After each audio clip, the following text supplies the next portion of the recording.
When you are. What's going on, everyone? Welcome to the Mission Driven Made podcast. We have a very special guest today. So as always, make sure you stay until the end. Our guest is a mobility, strength, and transformation specialist, a USAW certified weightlifting coach, Jiu Jitsu practitioner, and entrepreneur. I want to welcome Kris Rhodes to the Mission Driven Made podcast, where our community inspires people to pursue health, wealth, and purpose. Thanks for being on the show today, Kris.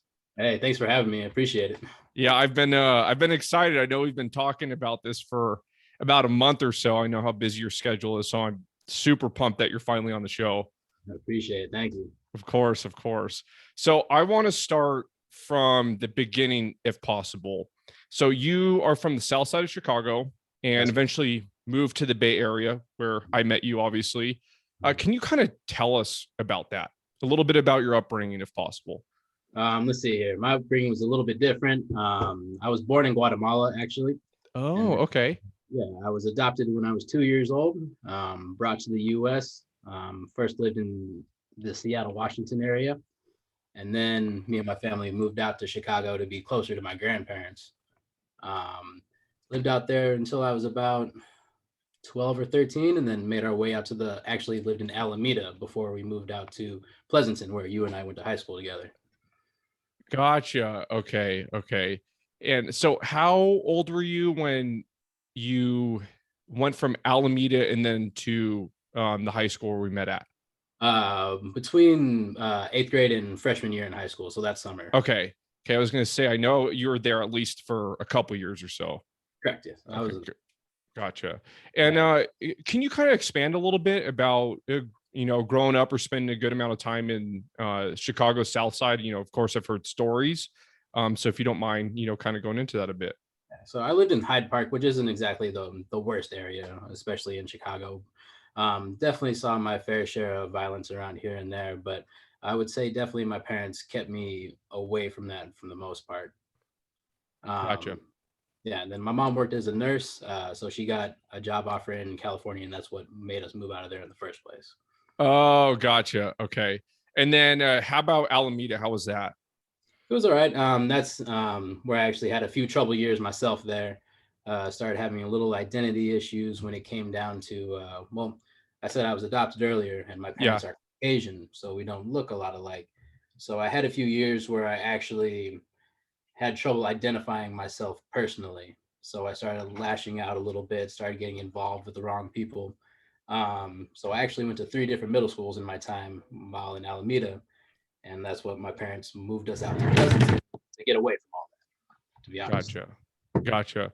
It's just crazy to think about because, knowing you in high school, I remember you being the nicest guy too, so I can't really imagine that. I know we all go through stuff or whatever, but it's crazy to think, even the nicest person in the world, goes through stuff like that. Oh yeah. We all have our demons at some point or another, it's all about how you overcome them. Yeah. And then once you moved from there, how was the rest of high school for you? High school was a little rough too. It took a couple of years to get my life together, but still, I unfortunately started drinking and partying at a young age. Around that freshman year time, started smoking weed when I was in 8th grade, and then unfortunately got into cocaine from there. But eventually I got it together. Something that always kept me focused was wanting to play sports, whether that was hockey, football, or rugby, whatever time of year it was. I didn't know you played hockey. I did. Yes, sir. I played ice hockey all the way through. Yeah. Did you play, was it in Dublin, the ice hockey team that was over there? No, I played in Berkeley. I played for the Berkeley Bulldogs. Oh, awesome. Do you guys travel around and everything? We did. I mostly did most of my focus on roller hockey, but that's where I played my ice hockey at. I did most of my traveling with the roller hockey team with the CCM Roller Vipers out of San Jose. Oh, gotcha. Okay. Hockey is the most fun sport to play. I played it as a kid as well. Absolutely. I agree. I remember you saying that. Yeah, absolutely. And so you have accomplished a lot in your life and have a really diverse background. And so growing up, did you have this go-getter mentality at all, or that type of mindset, or did that come, after, as you said, you got your stuff together in high school? I would actually say it started pretty early. In freshman year, I did actually get in trouble.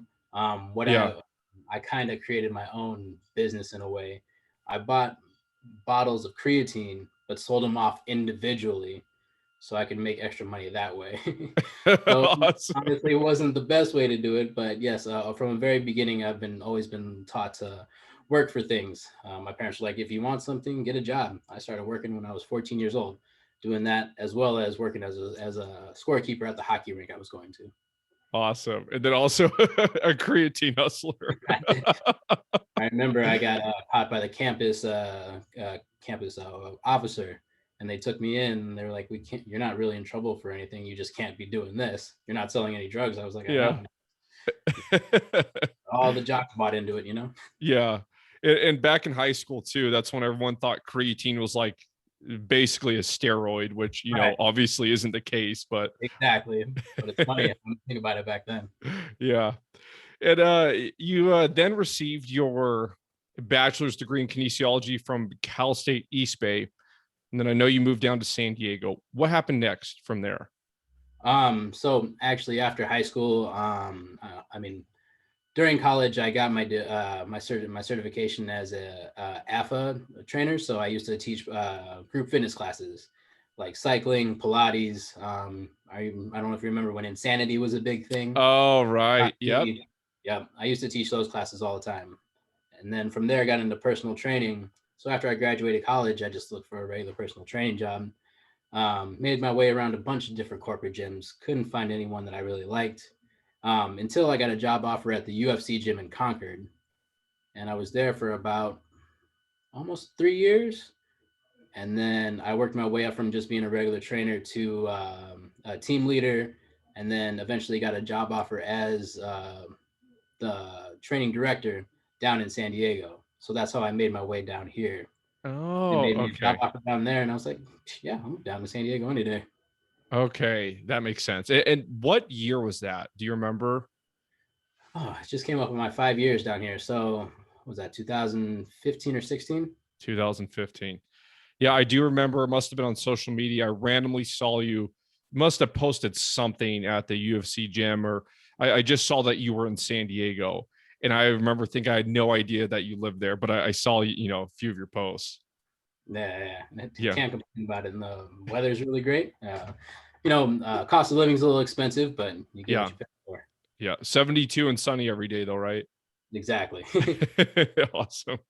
And so, with your different certifications, degrees, and all the licenses, is there one area that you are most passionate about? So the mobility work I do, I love doing that. So I do cupping, scraping, ART, which stands for active release technique. And then I do advanced stretching. So helping people move better, feel better, being able to perform better if they're doing a particular sport, or just overall just having an overall better well-being through life. That's what I really love doing. Gotcha. And so that's the big focus and the big fashion, or excuse me, the big passion. Correct. That's right. Okay. Came over that over the years just from my own injuries. Yeah. Yeah. Absolutely. And as we were talking offline a little bit ago, you compete in jiu-jitsu. Can you That's kind of expand on how you got into that? So through college, I played rugby. I continued to play men's rugby after college. Had a lot of fun with that. And then, unfortunately, my last season, I tore my bicep.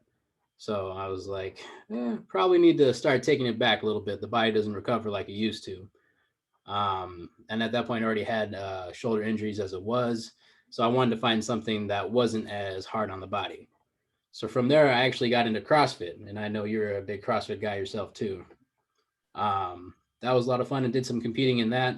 Used to go to CrossFit Invictus. That's where all Oh, the awesome. athletes go. It was a lot of fun. I did that for a few years. At that point, I was lifting a lot, but my body just felt like trash, to be honest. The Yeah. body's not meant to do that much heavy lifting so many frequently days throughout the week. Right. So when I was working at the UFC gym still, there was a coach there who taught jiu-jitsu. So he's like, come give it a shot. Maybe you'll like it. And through my whole time working for the UFC gym, I was already part of the company for about 4 years. Only tried jiu-jitsu once at that point. Didn't like it when I first tried it. And then once he got me into it and trying it again, I just got hooked. And then from there, just I always needed something to compete on. It just gives me something to focus on, and I like to joke around and says it keeps me out of trouble pretty much. Awesome. And so I don't know too much about jujitsu. I see a lot of people do it. As far as the strength and conditioning for it, is there like a separate, not program, but like, do you guys do strength training? Do you other conditioning, or is it literally everything on the floor, if that makes sense? When I get closer to competition time, I generally lay off the weights as much because I have to make a certain weight to compete at. And when you lift more weights, you generally um, hold a little bit more water within your muscles, so it makes you heavier. So when I'm outside of competition time, like right now, I have about a month until my next one. I'll probably get some more lifting in. Got it. I would definitely say my lifting program for me specifically, I do incorporate a lot of aspects from CrossFit. Like a day will start with a particular strength portion, whether that's a squat, deadlift, overhead press, and then I'll go into accessory work and then do a Metcon, just to get that Yeah. strength conditioning aspect. So I do take a lot of the things I learned from CrossFit into my strength and conditioning for Jiu Jitsu. I definitely find that that's been beneficial. But I would say more than anything, a lot of it just comes from being on the mats. Gotcha. Is your body feeling better, or do you still feel beat up all the time? Because I know you were talking about those injuries you had. Every once in a while, I think it definitely helps me doing what I do for work. I know how to take care of my body a whole lot better. And then also I work with a chiropractor, so he helps me a lot too. But when I first started jujitsu, actually, when I was just focusing on CrossFit, I was walking around 185, 190. And now I walk around about 155 to 160. Oh, wow. So overall, I feel a whole lot better and I'm way more flexible. Gotcha. Granted, I miss being able to deadlift 455, but Yeah. that's not gonna happen again anytime soon. Yeah, I loved doing CrossFit, and the community and coaching. All of that was fun, but kind of similar to you, I started getting so beat up, and the injuries, they wouldn't stop because the competitive aspect in CrossFit, it kind of encourages you to to keep going faster, to keep adding weight. So with the That's it. competitive personality that a lot of us have, it kind of makes us, I feel, more prone to injury. So yeah, because of my, back injury and shoulder, I actually kind of stopped doing CrossFit about, it's probably been about 8 months. I just do very basic strength and conditioning. I'm trying to heal my back from all those Right. years of damage. So I know exactly what you're talking about. Absolutely. Yeah. And how did you get into entrepreneurship? Um, so honestly, it's just because I got tired of working for a corporate gym where they take such a big percentage of what you bring in. Yeah. I would never badmouth any company I worked for because I mean I did learn a lot of great things working for the UFC gym, but to make the money I wanted to make, I had to charge my clientele a huge rate, like up to upwards from 150 to 175 for per session. Yeah. Sucked, and I still was only getting about 30% of that. So Wow.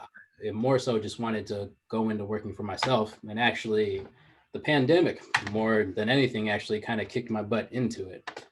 When we found out we were going to close down for a bit, the chiropractor I was seeing at the time knew what type of body work I was doing, and he opened up his own facility and he offered me a position to go work with him as an independent contractor. So being that it was the time during the pandemic, I was like, there's no better time to, take that leap. Might as Yeah. well. Awesome. And is that where you're still working currently? Yes, sir. Yes. Awesome. Awesome. And then any lessons learned that you can kind of talk about from being an employee, then transitioning into working for yourself? Because I know it can be pretty rough. Um, the grind never stops. It really doesn't, especially working as an independent contractor. When you work for a corporate gym or any corporate place, you generally have people coming into you every day, just because you get a lot more advertisement. Word of mouth is a big thing through big gyms. But working for myself, I noticed it's an everyday grind. When I first started working over here, I was working 7 days a week just because I was trying to build up my clientele here. So I would definitely say that, yeah, just the grind never stops and you got to keep working. Like yesterday, or Sunday, I got done with my competition. First thing I did, text my clients to make sure everyone was good to go from the weekend. Everyone ate well, made sure my schedule was set for the week. And my girlfriend was like, "You can't even take an hour to, just catch your breath and take time for yourself." And I was like, "No, just how I am. It's how I'm wired." Yeah, busy for sure. Can you give us a day in the life of Kris Rhodes, what that would look like? Well, let's see. Today, like a normal day, I was up at 4 a.m. Had to be to the facility at 5. I had my first client at 5. I generally have clients from 5 a.m. through 9 a.m. And then I'll take an hour, about half an hour, 45 minutes to do my own stretching and mobility. And then I'll go do my first session of Jiu Jitsu, which is a competition class. And I work with some of the best coaches out there. I'm really lucky to be able to train with the team that I do. Then I'll come back to work from noon until about 4 or 5. Um, and then I'll go back to the gym and train jiu-jitsu again at 6 p.m. until about 7:30. Go home, wash, rinse, and repeat. Take care of the dog. Same thing, different day. I love it. I love it. Such a grind. I'm very much a creature of habit, so I like to have Yeah, my set schedule and do my things. awesome, man. And I try to ask everyone on the show this that are in fitness or related field. So, what would you say the fitness myth that just won't die? What would you say that is? Lifting weights will get you bulky, and keto is the answer for all your weight loss problems. Those are the two biggest things that bug me the most, especially keto. It is absolutely terrible for your body.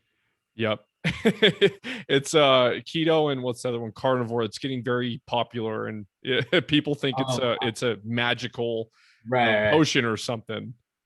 No. Yeah. Yeah. The weights one that you just said, someone on the show a couple weeks ago said the same thing. Yeah, I started working with this woman not too long ago, and she was like, "I don't want to get too bulky." I was like, "Trust me, that's not going to happen. That really comes down to more your diet than anything else." But so it's just frustrating that it's still out there. Yeah. And the bulkiness that doesn't happen by accident or overnight. Right, exactly. And it comes down to how you eat and how you train. So it Yeah, just depends on what your goals are.